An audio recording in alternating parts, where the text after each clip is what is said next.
Kontrak GOT7 dengan JYP Entertainment akan berakhir bulan ini, dan banyak rumor yang menyelimuti mereka. Dengan Jin Young yang menemui BH Entertainment, dan dikabarkan Yugyeom adalah anggota GOT7 kedua yang dilaporkan akan meninggalkan agensi. Pada titik ini, JYP Entertainment telah mengadakan pertemuan individu dengan ketujuh anggota GOT7, dan saat ini masih mendiskusikan berbagai opsi dengan mereka terkait kemungkinan pembaruan kontrak.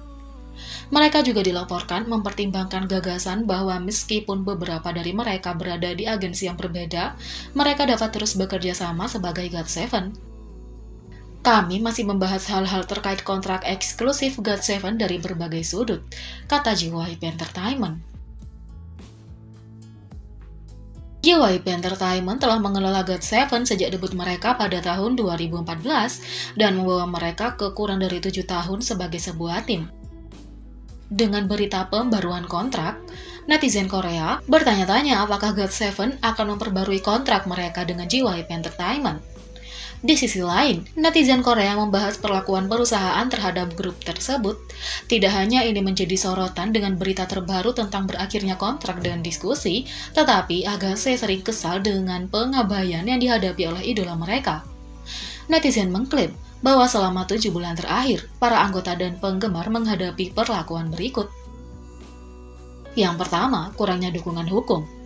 Selama insiden masa lalu di mana Youngji dituduh melakukan kekerasan di sekolah secara tidak benar, perusahaan tidak memberikan dukungan hukum apapun kepada artis tersebut terhadap komentar jahat atau terhadap orang yang menuduh secara salah. Para Agase Korea juga sangat kecewa dengan sikap ambigu yang diambil JYP Entertainment dengan pernyataan rilis mereka. Pada saat itu, klarifikasi JYP adalah JYP Entertainment telah berkonsultasi dengan Youngji sendiri tentang masalah ini. Hasil konfirmasi kami dengan artis adalah memang ada kejadian yang mengakibatkan pertengkaran fisik dan keduanya tidak bisa rujuk. Namun detail lainnya yang ditulis oleh penulis adalah palsu. Penulis telah mengklaim bahwa mereka mengirim email ke perusahaan kami tentang masalah ini, tetapi kami belum menerima email apapun atau bentuk kotak apapun dari penulis. Kami telah menghubungi penulis untuk menyelidiki kebenaran situasi tersebut secara akurat, tetapi kami belum menerima balasan. Untuk selanjutnya, kami akan terus menyelidiki kebenaran dari situasi tersebut dan akan menangani sesuai dengan itu, dengan cara yang berprinsip dan benar.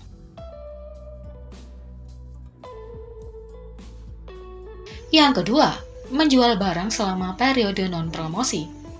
Barang seringkali bergandengan dengan promosi. Misalnya, perusahaan dapat menjual pakaian terkait album comeback. Namun, JYP Entertainment memilih untuk menjual barang selama periode non-promosi atau istirahat. Netizen mengklaim mereka melakukan 3 putaran penjualan. Yang ketiga, tidak memperhitungkan pendapat anggota. Netizen telah menyatakan bahwa para anggota angkat bicara menyatakan bahwa mereka ingin melakukan live stream masak.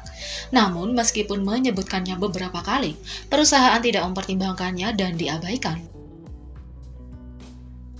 4. Masa promosi pendek dan kurang promosi. GOT7 melakukan comeback untuk pertama kalinya dalam 7 bulan dengan album lengkap. Namun, mereka hanya melakukan promosi selama 1 minggu sekali per stasiun musik. Tidak ada showcase comeback, teaser video musik, bahkan gambar teaser mereka ada kesalahan ketik di dalamnya. Netizen mengklaim itu juga tidak diposting di halaman Instagram resmi perusahaan dan tidak mempromosikannya di Twitter. Meskipun Agase meminta promosi di media sosial, perusahaan hanya memasang spanduk di gedung perusahaan yang diklaim oleh netizen tidak berguna dalam pandemi dengan lebih sedikit orang yang keluar di sekitar. GOT7 juga tidak diberi jadwal radio dan comeback mereka hanya dipromosikan dengan 2 video YouTube dan di Weekly Idol. Tidak ada staff syuting yang tepat yang diberikan untuk konten YouTube mereka dan anggota harus melakukannya sendiri. Yang kelima, streaming langsung pada pukul 2 pagi. Netizen mengklaim bahwa karena keributan penggemar, perusahaan akhirnya membiarkan mereka melakukan streaming langsung, namun itu diadakan pada jam 2 pagi. Jam yang agak sulit dipahami, penggemar mengklaim bahwa dengan hanya 1 tahun tersisa untuk berakhir, perusahaan mengabaikan grup tersebut untuk comeback terakhir. Terlepas dari kurangnya promosi, GOT7 telah berhasil mencapai tingkat perlakuan yang tinggi, dan setiap anggota sukses dengan hak mereka sendiri. Dengan netizen Korea yang menyoroti perlakuan JYP pada GOT7, nyala api mengipasi sekali lagi ketika diketahui bahwa CEO Park Jin Young yang juga dikenal sebagai JYP telah berhenti mengikuti 3 anggota, Jin Young, Bam Bam, dan Mark di Instagram. Dilaporkan bahwa dia tidak pernah mengikuti anggota GB sejak awal, dia masih mengikuti Yoongyum, Jackson, dan Youngjae. Meskipun akun Twitter JYP Nation masih mengikuti anggota GOT7, Twitter pribadi Park Jin Young telah berhenti mengikuti akun Twitter resmi GOT7 dan akun Twitter semua pria ini. Fans merasa curiga mengingat bahwa ia masih mengikuti banyak seniman yang telah sejak lama meninggalkan perusahaan seperti Taecyeon 2PM dan solois Baekhyun. Sementara Park Jin Young sendiri telah berhenti mengikuti beberapa anggota di media sosial dan bahkan akun grup. Sepertinya, GOT7 telah merencanakan beberapa hal mereka sendiri. Fans menyadari dengan scan cepat dari media sosial bahwa semua member telah berhenti mengikuti Park Jin Young di media sosial. Kecuali Jackson dan Yoongyum, yang keduanya masih mengikuti CEO ini di Instagram, mereka berdua tidak mengikutinya di Twitter. Di saat puncak keteduhan, Bam Bam membalas seorang penggemar yang membuat postingan tentang bagaimana Park Jin Young telah berhenti mengikuti Jin Young dan Mark. Dengan gif paling sesuai yang pernah ada, dia juga segera menghapus postingan lama yang memuji CEO tersebut. Dan postingan lama ini dari Instagramnya.